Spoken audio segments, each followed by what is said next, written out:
dear student, this side Bharti Chaudhary and welcome back to क्रोशा nursing academy. बच्चों, आज का हमारा जो टॉपिक है वो है ओबीजी का टॉपिक, जो कि है इम्प्लांटेशन। देखो, मेन टॉपिक तो बच्चों अपना इम्प्लांटेशन है, लेकिन इम्प्लांटेशन को समझने से पहले अपन को एक बेसिक नॉलेज जो है वो अपने दिमाग में रखनी होगी। और वो बच्चों बेसिक नॉलेज जो होती है वो अपन को रखनी होगी कि गैमीट का फॉर्मेशन कैसे होता है। ठीक है, जब गैमीट का फॉर्मेशन हो जाएगा तब उसके बाद फर्टिलाइजेशन के बारे में अपन पढ़ेंगे। फर्टिलाइजेशन हो जाएगा देन अपन प्रोसीड करेंगे बच्चों इम्प्लांटेशन की तरफ। ठीक है, तो अपन बेसिक एकदम कॉन्सेप्ट बिल्ड करते हैं किसका, गैमीट फॉर्मेशन का। ठीक है, करते हैं स्टार्ट अपन। तो सबसे पहले बच्चों बात करते हैं, देखो कि ह्यूमन सेल होती है, क्या होती है बच्चों, कि हमारी जो ह्यूमन सेल होती है, एक मिनट,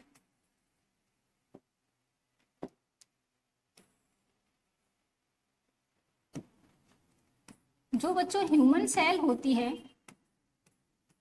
कैसी होती है ह्यूमन सेल? ह्यूमन सेल होती है डिप्लॉयड।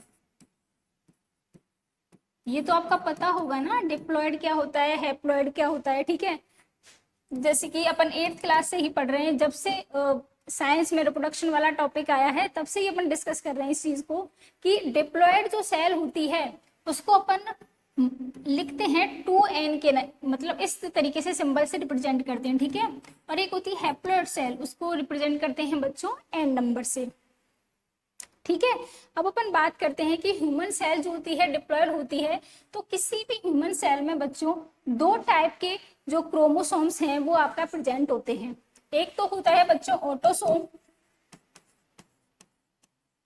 ठीक है, और एक होते हैं बच्चों सेक्स क्रोमोसोम। ओके, एक होते हैं ऑटोसोम और एक होते हैं सेक्स क्रोमोसोम। ऑटोसोम होते हैं बच्चों, ये होते हैं 44। ठीक है, और ये 44 जो होते हैं बच्चों वो सेम होते हैं इन बोथ, चाहे वो मेल हो चाहे वो फीमेल हो। ठीक है, फीमेल हो चाहे मेल हो, दोनों में ही जो ऑटोसोम होते हैं बच्चों वो क्या होते हैं, सेम होते हैं। लेकिन जो बच्चों सेक्स क्रोमोसोम है वो दो टाइप के होते हैं, एक तो होता है बच्चों एक्स क्रोमोसोम और एक होता है बच्चों वाई क्रोमोसोम। ठीक है, जितनी भी गर्ल्स हैं क्लास में सभी क्या हैं, एक्स क्रोमोसोम। ओके, यानी कि फीमेल जो होती हैं उनके पास होता है एक्स क्रोमोसोम, और जितने भी बॉयज स्टूडेंट हैं, जितने भी मेल हैं, उनके पास होता है बच्चों क्या, वाई क्रोमोसोम। ठीक है, ये चीज आपको समझ में आई। अगला अपन देखते हैं बच्चों कि जितने भी हमारे, देखो जो एक्स क्रोमोसोम होते हैं, वाई क्रोमोसोम होते हैं, ये प्रेजेंट होते हैं सेक्स क्रोमोसोम किसके अंदर, हमारे गैमीट्स के अंदर। किसके अंदर प्रेजेंट होते हैं बच्चों, गैमीट्स के अंदर प्रेजेंट होते हैं। ठीक है, तो गैमीट्स अगर बात करें तो मेल फीमेल के अंदर जो गैमीट होता है उसको बोलते हैं बच्चों ओवा। ठीक है, जो कि कैसा होता है, हैप्लॉयड। और जो बच्चों मेल जो होता है उसके अंदर जो गैमीट होता है उसको क्या बोला जाता है, स्पर्म, और ये भी होता है हैप्लॉयड। यानी कि हमारी बॉडी की जितनी भी सेल्स होती हैं, ह्यूमन बॉडी की जितनी भी सेल होती हैं वो कैसी होती हैं, डिप्लॉयड होती हैं। बस किसको छोड़ के बच्चों, सेक्स क्रोमोसोम को छोड़ के। सेक्स क्रोमोसोम जो होता है वो हमेशा कैसे होते हैं, आपके हैप्लॉयड होते हैं। ठीक है, ये चीज हो गई। अब देखो बच्चों, मान के चलो 44 प्लस किसी में एक्स एक्स है, ठीक है, तो ये जीनोटाइप बनता है एक फीमेल का। अगर किसी में 44 प्लस एक्स वाई है तो बच्चों ये जीनोटाइप बनता है किसका, मेल का। आई बात समझ में, ये जीनोटाइप है फीमेल का और 44 प्लस एक्स वाई है जीनोटाइप मेल का। ठीक है, अब बच्चों बात ये आती है कि अपन ने बात किया कि मेल का जो गेमीट होता है उसको क्या बोलते हैं, स्पर्म बोलते हैं। ठीक है, और स्पर्म जितनी भी हमारी गैमीट्स होती हैं वो किससे बनती हैं बच्चों, हमारी जो जर्म सेल होती है उससे बनती है। ये एक इम्पोर्टेंट क्वेश्चन है, ये वन लाइनर में आया हुआ है कि हमारे जो गैमीट्स होते हैं वो किससे फॉर्म होते हैं बच्चों, जर्म सेल से फॉर्म होते हैं। ठीक है, तो स्पर्म जो है वो फॉर्म होता है जर्म सेल से। ठीक है, और स्पर्म की जर्म सेल होती है बच्चों स्पर्मेटोगोनिया। क्या होती है जर्म सेल, स्पर्मेटोगोनिया।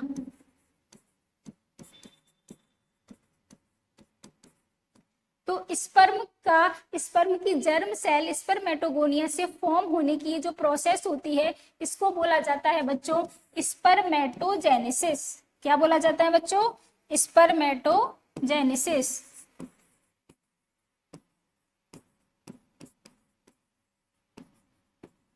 ठीक है, ठीक इसी प्रकार बात करते हैं अपन ओवम की।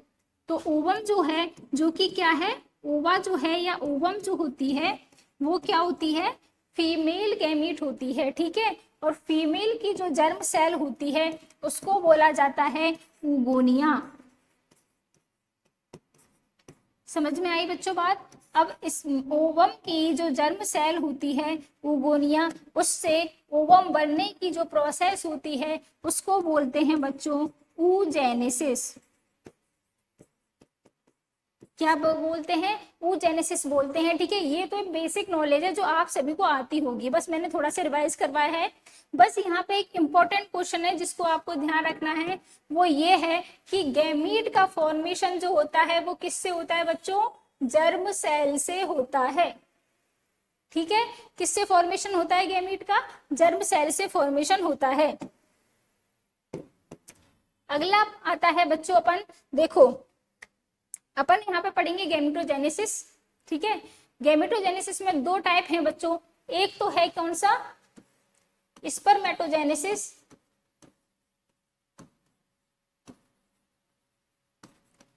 और एक है बच्चों ऊजेनेसिस। ठीक है, अब इन दोनों में जो गैमेटोजेनेसिस होता है उसमें सेल डिवीजन का बहुत इंपॉर्टेंट रोल है, लेकिन सेल डिवीजन अपन तब समझ पाएंगे इन दोनों प्रोसीजर के अंदर जब अपन को नॉर्मल सेल डिवीजन आता होगा। ठीक है, अब नॉर्मल सेल डिवीजन कैसे होता है, देखो सेल डिवीजन होता है बच्चों दो टाइप में डिवाइड किया गया है, एक तो होता है माइटोसिस और एक होता है बच्चों मियोसिस। ठीक है, माइटोसिस में क्या होता है कि आपकी अगर कोई डिप्लॉयड सेल है यानी कि 2n की सेल है, और माइटोसिस के बाद जो डॉटर सेल बनती है वो भी 2n ही होगी, यानी कि क्रोमोसोम नंबर जो होते हैं जो मदर सेल में होंगे वही किस में होंगे, डॉटर सेल में रहेंगे। क्रोमोसोम नंबर जो है वो हाफ नहीं होते हैं, रिमेन कैसे रहते हैं, सेम रहते हैं। यानी कि जो मदर सेल है, मान के चलो ये 2x है, तो इसकी जो डॉटर सेल बनेगी,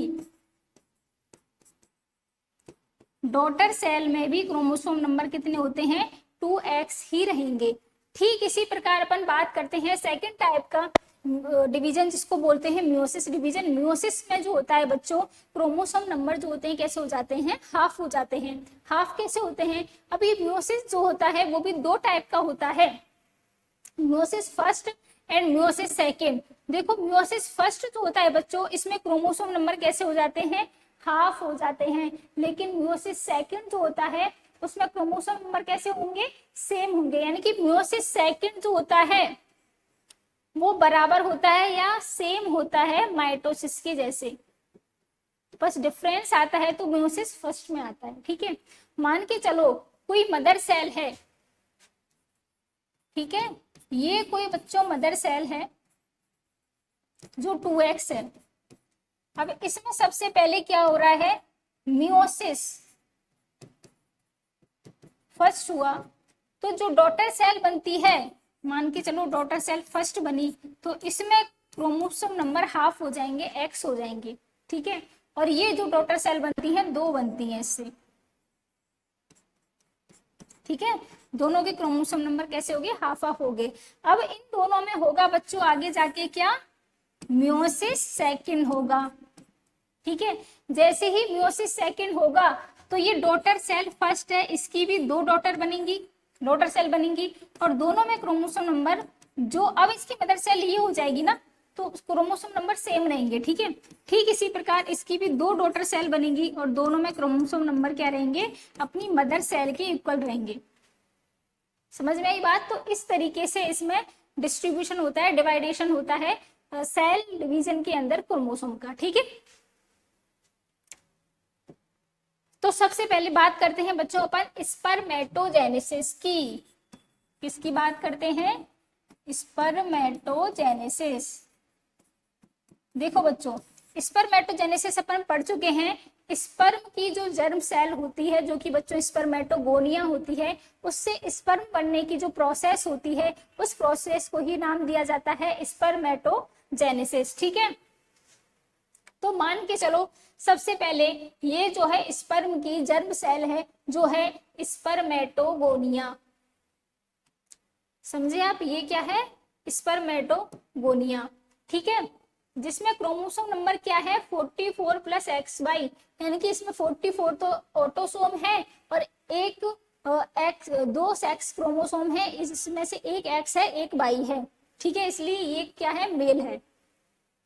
अब इसमें सबसे पहले क्या हुआ, स्पर्मेटोगोनिया से प्राइमरी स्पर्मेटोसाइट बनती है, तो एक सेल डिवीजन होता है जो कि है माइटोसिस। और अपन पढ़ चुके हैं बच्चों कि माइटोसिस के अंदर जो क्रोमोसोम नंबर होता है वो कैसा रहता है? सेम रहता है। तो यहाँ पे भी क्रोमोसोम नंबर क्या होगा? 44 प्लस XY। ये सबसे पहला सेल डिवीजन हुआ, स्पर्मेटोगोनिया से प्राइमरी स्पर्मेटोसाइट बनी with the help of mitosis division, और इसमें क्रोमोसोम नंबर कैसे रहे बच्चों? सेम रहे। अगला डिवीजन होता है इसमें मियोसिस सेकंड। अपन पढ़ चुके हैं कि मियोसिस सेकंड फर्स्ट के अंदर क्या होता है कि जो क्रोमोसोम नंबर है वो हाफ हो जाते हैं। ठीक है, तो अब ये जो डॉटर सेल है, जो मदर सेल जो है प्राइमरी स्पर्मेटोसाइट, इसकी 2 डॉटर सेल बनती हैं जो कि है सेकेंडरी स्पर्मेटोसाइट। और बच्चों इसमें देखो सेकेंडरी स्पर्मेटोसाइट का क्या हुआ? क्रोमोसोम नंबर हाफ हो गया। एक में 22 प्लस X हुआ, एक में 22 प्लस Y हुआ। ठीक है, अब इसमें थर्ड डिवीजन होता है जो कि है मियोसिस सेकंड। अब मियोसिस सेकंड जो है अपन बात कर चुके हैं, वो किसके इक्वल होता है? मियोसिस माइटोसिस के इक्वल होता है, यानी कि इसमें जो क्रोमोसोम नंबर है वो कैसे रहेंगे बच्चों? सेम रहेंगे। तो अब यहाँ पे क्या हुआ? ये 23X, या इसको अपन बोल सकते हैं इस तरीके से भी लिख सकते हैं 22 प्लस X। ठीक है, ये भी 22 प्लस X, ये होगा 22 प्लस Y और ये होगा 22 प्लस Y। ठीक है, इस तरीके से ये जो बन गए उनको क्या बोलते हैं? स्पर्मेटेड बोलते हैं। समझे? यानी कि प्राइमरी स्पर्मेटोसाइट से क्या बन गए? अब यहाँ पे स्पर्मेटेड बन गए, लेकिन ये अभी स्पर्म नहीं है। स्पर्मेटेड से स्पर्म बनने की जो प्रोसेस होती है उसको बोला जाता है बच्चों स्पर्मियोजेनेसिस, नॉट मेटोजेनेसिस, मियोजेनेसिस। ठीक है, तो स्पर्मियोजेनेसिस ये बहुत इंपॉर्टेंट पॉइंट है, बच्चे इसमें कंफ्यूजन होते हैं कि देखो स्पर्मियोजेनेसिस, इस पे क्वेश्चन भी आता है कि name the process in which spermatid convert होते हैं इनटू स्पर्म में, this is called as spermiogenesis. अगर पूछा जाए स्पर्मेटोगोनिया से स्पर्म या स्पर्मेटेड बनने की प्रोसेस को क्या बोलते हैं, तो उसको बोलते हैं बच्चों स्पर्मेटोजेनेसिस। लेकिन स्पर्मेटेड से स्पर्म बनने की प्रोसेस होती है, इसको क्या बोलते हैं? स्पर्मियोजेनेसिस। ठीक है, is the transformation of the spermatid to sperm, तो this is called as spermiogenesis. ये कंप्लीट अपन ने पढ़ लिया स्पर्मेटोजेनेसिस। अब कुछ इंपॉर्टेंट पॉइंट हैं जो मैं हाईलाइट कर देती हूँ कि ये इंपॉर्टेंट पॉइंट जो है आपको याद ही करने पड़ेंगे, इनका कोई और अल्टरनेटिव नहीं है।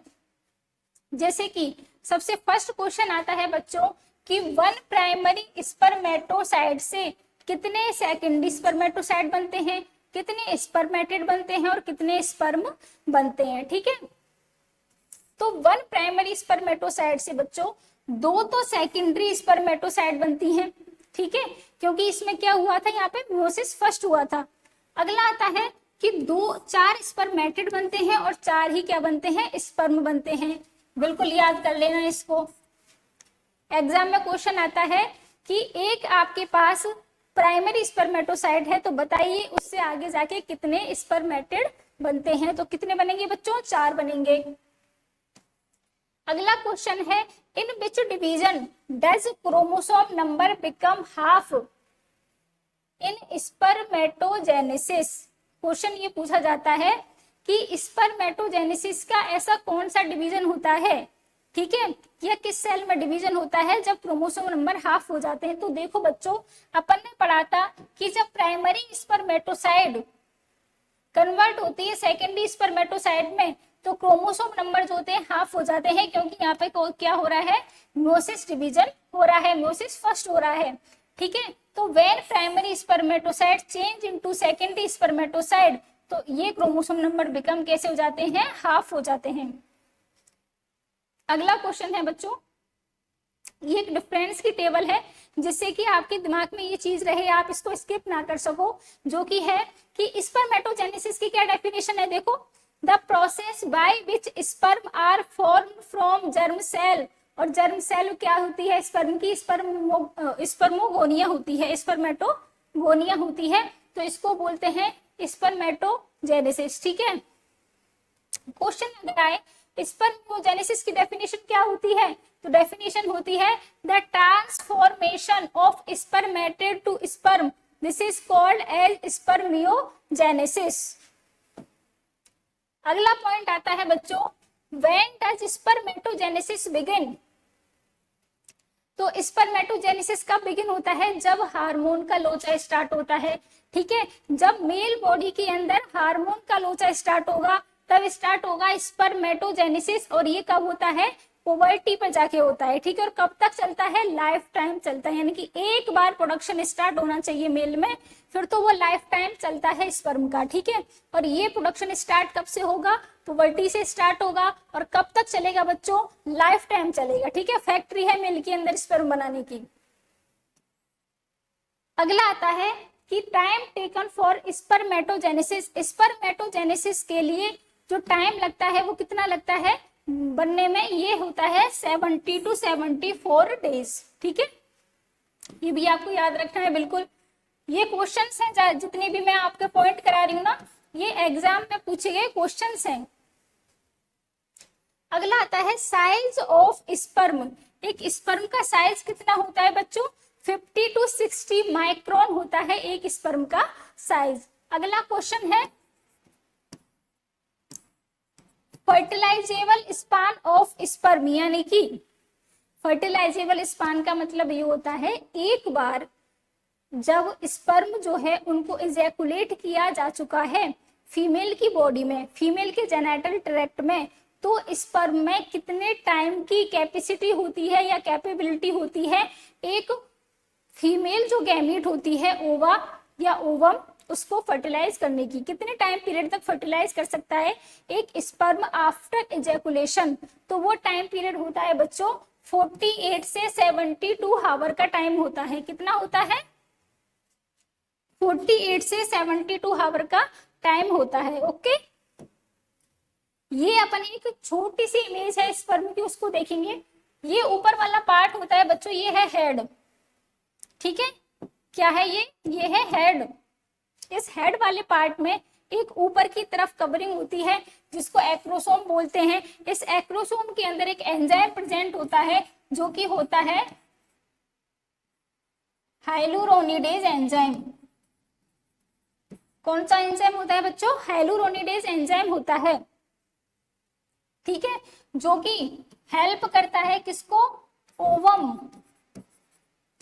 के अंदर जो कोरोना रेडिएटा होता है उसको क्या करने में, पेनिट्रेट करने में, ठीक है। उसका जो कवच होता है ना ओवम का, उसको क्या करने के लिए, रप्चर करने के लिए जो हेल्प करता है वो होता है एक्रोसोम के अंदर प्रेजेंट होता है हाइलुरोनिडेज एंजाइम, ओके। अगला आता है इसमें एक न्यूक्लियस प्रेजेंट होता है। ये सेंट्रियोल प्रेजेंट होता है। सेंट्रियोल भी दो टाइप के होते हैं, ठीक है। ये वाला सेंट्रियोल जो नेक पार्ट में प्रेजेंट होता है इसको बोलते हैं प्रॉक्सिमल,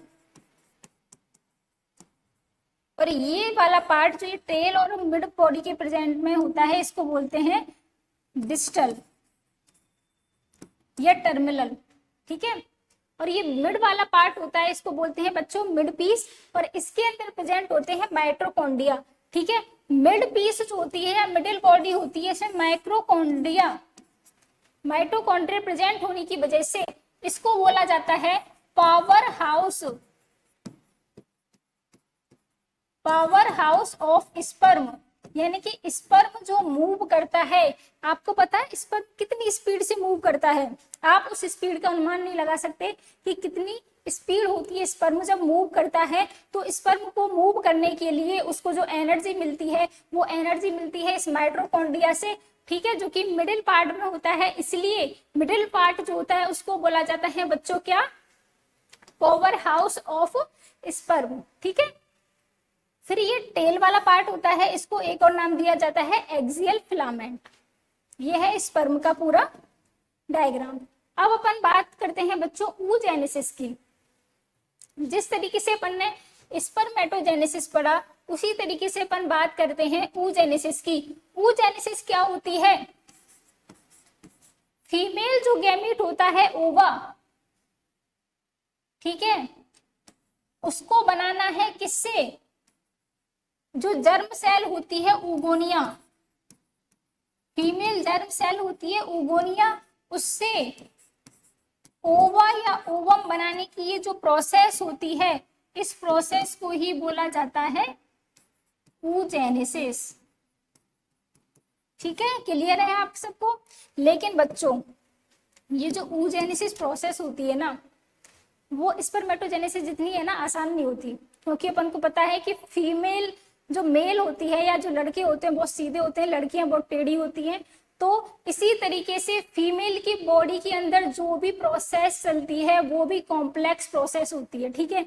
यानी कि फीमेल बॉडी के अंदर हार्मोन का लोचा जो है वो इंट्रा यूट्राइन लाइफ से ही स्टार्ट हो जाता है।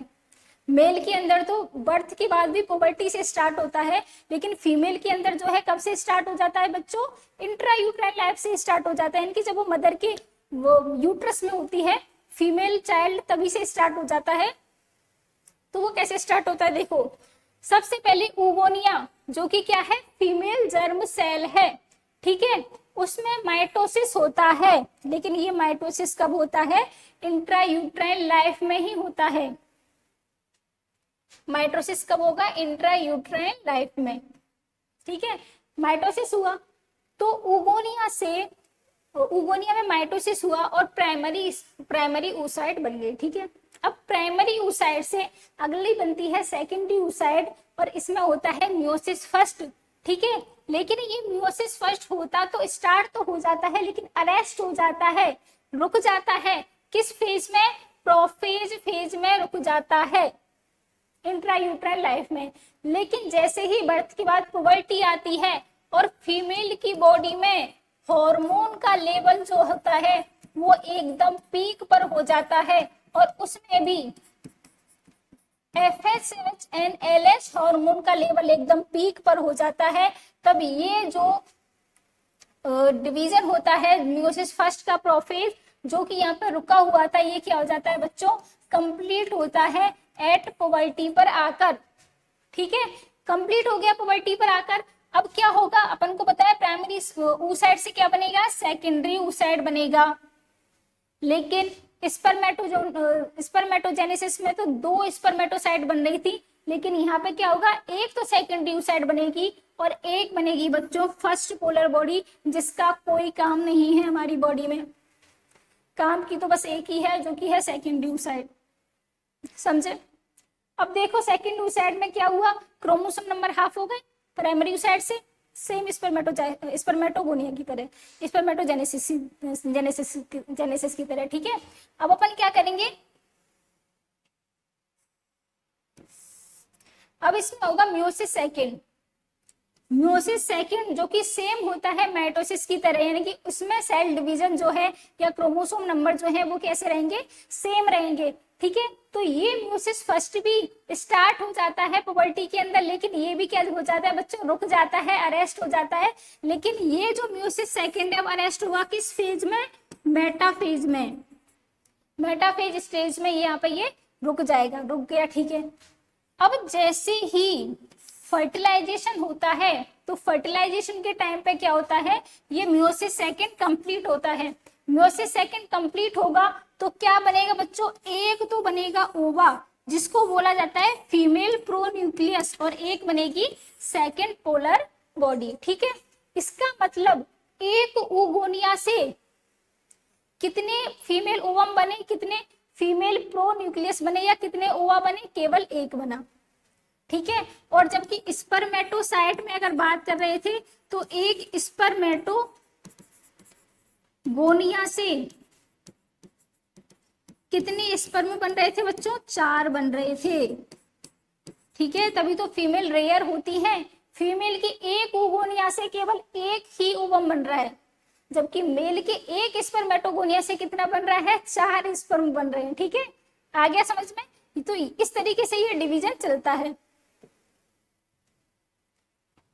देखो, एक न्यूबॉर्न फीमेल की जो ओवरी होती है ना बच्चों, उसमें अपन को प्राइमरी oocyte देखने को मिलता है, लेकिन कोई भी सेकेंडरी oocyte नहीं देखने को मिलेगा, अपन को पता ही है, क्योंकि सेकेंडरी oocyte कब बनता है, पुबर्टी के बाद बनता है, पुबर्टी के टाइम पे बनता है। ठीक है, तो उस कंडीशन में प्रीमोर्डियल फॉलिकल इसको बोलते हैं। कौन सी फॉलिकल बोलते हैं, प्रीमोर्डियल फॉलिकल बोलते हैं, जिसके अंदर क्या होता है बच्चों, देखो एक ही तो ये होती है क्या, प्राइमरी oocyte। ठीक है, और इसके चारों तरफ होती है क्या, फॉलिकुलर सेल्स। ठीक है, इस तरीके से होती है, ये तो होती है बच्चों प्राइमरी oocyte, और ये होती है ओवरी की फॉलिक्यूलर सेल्स। समझ में आई, ये होती है ओवरी की फॉलिकुलर सेल्स और ये होती है प्राइमरी oocyte। इन फीमेल की, न्यूबॉर्न फीमेल की ओवरी में इस तरीके की स्ट्रक्चर आपको दिखाई देगी। अगला है, कुछ इंपॉर्टेंट पॉइंट देख लेते हैं किसके बारे में,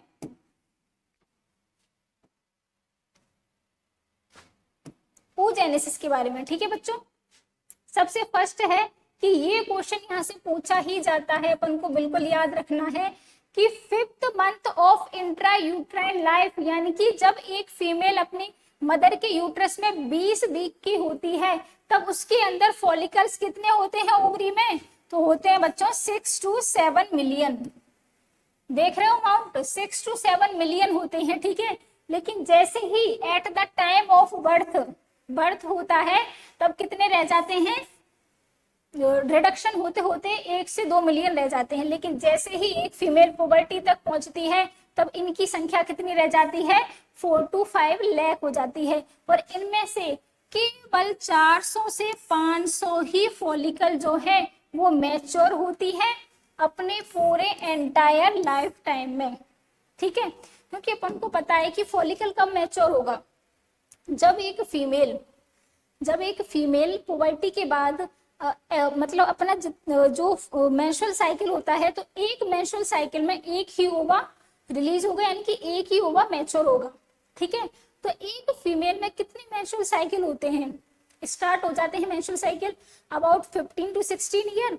ठीक है, और मोस्टली 14 ईयर तक रहते हैं, तो 400 से 500 ही फॉलिकल जो है वो मैच्योर हो पाते हैं एक फीमेल के कंप्लीट रिप्रोडक्टिव साइकिल के दौरान। ओके, तो आपसे क्वेश्चन पूछा जाए कि एक फीमेल में मैक्सिमम जो क्या होते हैं, फॉलिकल्स होते हैं, वो कब होते हैं, वो होते हैं बच्चों इंट्रा यूट्राइन लाइफ में, और कब होते हैं 20 वीक की इंट्रा यूट्राइन लाइफ में होते हैं 5th मंथ। ठीक है, और कितने होते हैं इसमें, 6 to 7 मिलियन फॉलिकल्स। अब देखो, ये क्या है, फॉलिकुलर सेल्स है ओवरी के। ओके, ये है प्राइमरी oocyte। प्राइमरी oocyte से सेकेंडरी oocyte बनती है पुबर्टी के टाइम पे, जब म्यूसिस फर्स्ट क्या होता है, कंप्लीट होता है, जो कि इंट्रायूट्राइन लाइफ में प्रोफेज के टाइम से रुका हुआ था। ठीक है, यहाँ पे बन जाता है सेकेंडरी oocyte और ये बन जाती है फर्स्ट पोलर बॉडी। इसी प्रोसेस को बोला जाता है ओवुलेशन। यानी कि आपसे अगर पूछा जाए कि बच्चों ओवुलेशन की डेफिनेशन क्या होती है, तो आप क्या बोलोगे कि मैम प्राइमरी oocyte से, ठीक है, सेकेंडरी oocyte के बनने की प्रोसेस को क्या बोलते हैं, ओवुलेशन बोलते हैं। अगर क्वेश्चन ये पूछा जाए कि बच्चों बताओ ये ओवुलेशन के टाइम पे सेकेंडरी oocyte रिलीज होती है या ओवा रिलीज होता है, ठीक है, तो आपका आंसर क्या जाएगा कि ओवा रिलीज नहीं होता, सेकेंडरी oocyte रिलीज होती है। सेकेंडरी oocyte से आगे जाके at a time of fertilisation क्या बनता है, ओवा बनता है, जिसी को बोलते हैं फीमेल प्रोन्यूक्लियस। अब ये इंपॉर्टेंट पॉइंट है oogenesis के बारे में, ठीक है, कंप्लीट आपको याद होनी चाहिए। सबसे फर्स्ट होता है size of follicle first before ovulation, यानी कि ओव्यूलेशन से जस्ट पहले फॉलिकल का साइज कितना होता है बच्चों, तो वो होता है 18 to 20 mm। ईच पॉइंट जो है बच्चों क्वेश्चन है, तो आपको ये सारी चीजें याद रखनी है, ठीक है। अगला है meiosis first get arrested in which stage. अपन को पता है म्यूसिस फर्स्ट स्टार्ट कब हो जाता है, इंट्रायूट्राइन लाइफ में, और रुक जाता है किस स्टेज में, प्रोफेज फर्स्ट की स्टेज में रुक जाता है, जो कंप्लीट होता है कब, पुबर्टी के टाइम पर, ठीक है। अगला आता है when is the first polar body released at the, हाँ, फर्स्ट पोलर बॉडी कब रिलीज होती है, देखो बच्चों फर्स्ट पोलर बॉडी रिलीज होती है जब सेकेंडरी oocyte बनती है प्राइमरी oocyte से, ठीक है, तब उसी के साथ साथ बनती है फर्स्ट पोलर बॉडी। और ये प्रोसेस जो होती है कब होती है, eight the time of ovulation, यानी कि पुबर्टी के टाइम पर। तो इसका आंसर जाएगा कब बनती है first polar body, at the time of ovulation. Am I clear? When is second polar body release, अब सेकेंड पोलर बॉडी कब रिलीज होगी, जब सेकेंडरी oocyte से क्या बनेगा, ओवा बनेगा, यानी कि फीमेल प्रोन्यूक्लियस बनेगा, और उसी के साथ साथ बनती है secondary polar body at the time of fertilisation, ठीक है। तो बताइए, रिपीट कीजिए मेरे साथ, फर्स्ट पोलर बॉडी कब बनेगी बच्चों, at the time of ovulation, और सेकेंड पोलर बॉडी कब बनेगी, at the time of fertilisation, ठीक है। अगला क्वेश्चन है meiosis second get arrested in which phase. Meiosis first की अगर पूछा जाए, जो कि इंट्रायूट्राइन लाइफ में हो रहा था, वो कब रुकता है, किस फेज में अरेस्ट होता है, प्रोफेज में। अगर पूछा जाए म्यूसिस सेकंड, जो कि पुबर्टी के टाइम पे अरेस्ट हो रहा था, वो कब होता है, मेटाफेज में जाके अरेस्ट होता है। साइज ऑफ ओवा, एक ओवा का साइज कितना होता है, 120 माइक्रोन। अगर मैं पूछूं स्पर्म का कितना होता है, तो आपको बिल्कुल दोनों में कंपैरिजन करके याद करना है। स्पर्म का साइज होता है 15 to 16 माइक्रोन। अगला क्वेश्चन है लार्जेस्ट सेल, सबसे ज्यादा लार्जेस्ट सेल जो होती है ह्यूमन बॉडी में, वो कौन सी होती है, ओवा होती है। लॉन्गेस्ट सेल की बात करें तो लॉन्गेस्ट सेल जो होती है वो कौन सी होती है, न्यूरॉन होती है, ठीक है। फर्टिलाइजेशन स्पान की अगर बात करें ओवा की, तो वो होती है 12 से 24 घंटे। ओवा की फर्टिलाइजेशन स्पान की बात होती है बच्चों कि ओव्यूलेशन हुआ, ओव्यूलेशन में क्या रिलीज हुई, सेकेंडरी oocyte, ठीक है। तो सेकेंडरी oocyte जो रिलीज हुई है, वो कितने टाइम पीरियड तक एक स्पर्म से फर्टिलाइज हो सकती है, तो वो टाइम पीरियड होता है ओवा का फर्टिलाइजेशन टाइम स्पान, जो कि 12 से 24 घंटे का होता है। अगर 12 से 24 घंटे के भीतर ओव्यूलेशन के बाद उसको स्पर्म मिल जाता है तो फर्टिलाइजेशन हो जाएगा। अगर स्पर्म नहीं मिलता है उस टाइम पीरियड में, तो फर्टिलाइजेशन नहीं होता है, और वो जो सेकेंडरी oocyte है वो क्या हो जाती है, नष्ट हो जाती है, उसका कोई मतलब नहीं रहता। अगर यही केस पूछा जाए स्पर्म का फर्टिलाइजेशन स्पान, तो कितना होता है, ये होता है 48 to 72 आवर। ओके, तो बस इस तरीके से अपन ने कंप्लीट किया है पूरा गैमेटोजेनेसिस। गैमेटोजेनेसिस का एक एक पॉइंट जहां से क्वेश्चन पूछा गया है, वो इस तरीके से मैंने आपको पॉइंट के रूप में कवर कर दिया है। आपको एक एक चीज यहाँ से बच्चों याद करनी है। गैमेटोजेनेसिस पूरा हो गया, इसके बाद अपन नेक्स्ट क्लास में देखेंगे फर्टिलाइजेशन, कि इन गैमेट को मिला के फर्टिलाइजेशन किस तरीके से अपन कराएंगे, ठीक है। तो मिलते हैं नेक्स्ट क्लास में विद फर्टिलाइजेशन।